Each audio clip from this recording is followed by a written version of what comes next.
Hi everyone, this is the second video introducing text adventure project. So I started to develop a project and I want you to see how my intermediate result, one of the versions, work, and of course as you go on you add more things to it. It is by far not complete, it's not maybe even halfway. But while not showing you the code here, I want you to see how many requirements here are satisfied and see that I'm kind of underway of getting to the getting this project done.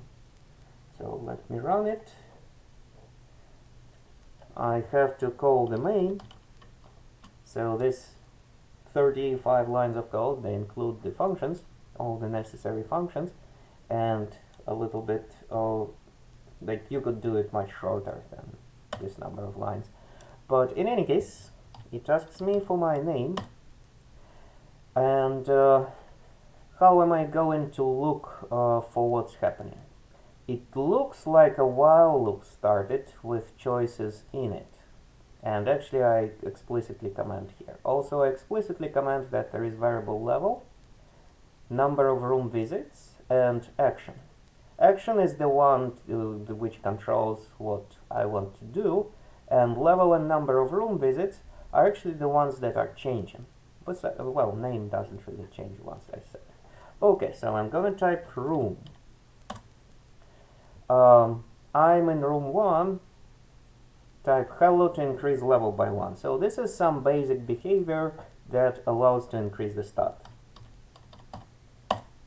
Yay, I have a message that my stats increased. Of course this is basic and rudimentary, but there is something that works in here. I'm automatically kicked out of the room. That's okay, that's completely fine, and we can enter the room again. And this time I want to search, and in this room there is no hidden item, so I didn't come up with any sophisticated behavior. The room is kind of poor.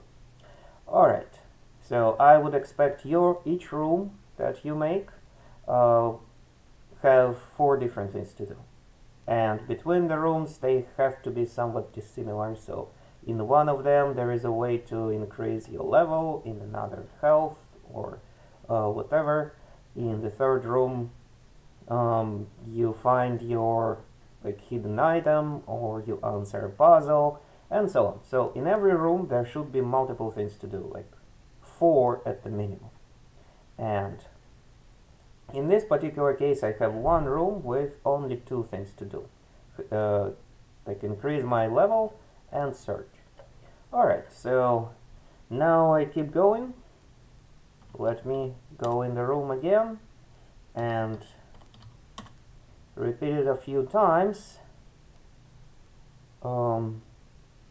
Say room again, and say hello again. And one last time, bear with me. Room, and then hello. Yay!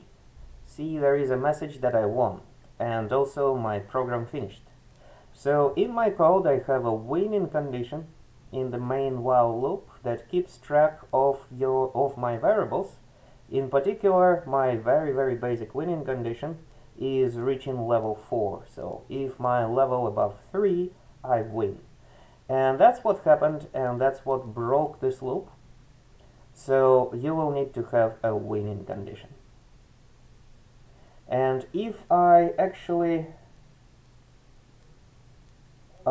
did not reach level 4, then there should be some message that you did not win. So go back and compare to the text adventure project. How many requirements did I satisfy, or how many do you think there are you can satisfy starting from something like this rather quickly.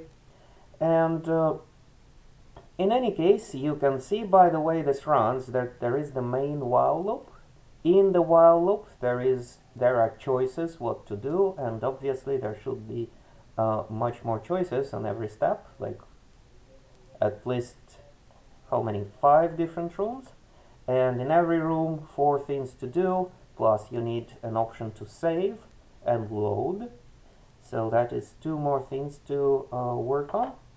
And in general there should be a puzzle, and there should be maybe something else if you like, but definitely there should be puzzle and a couple of items to find. Now if you like, you don't need like level condition, you can have boolean variables for like found item 1 true or false, found item 2 true or false, answered the puzzle true or false, and after all these 3 things is true, then your winning condition returns true and you reach the level 4. So this is the main idea, and start very humble, start very small, start with something like a haunted house project with just printing statement, and develop from there. Be a developer and make sure your code works before adding new features to it, and you save it often.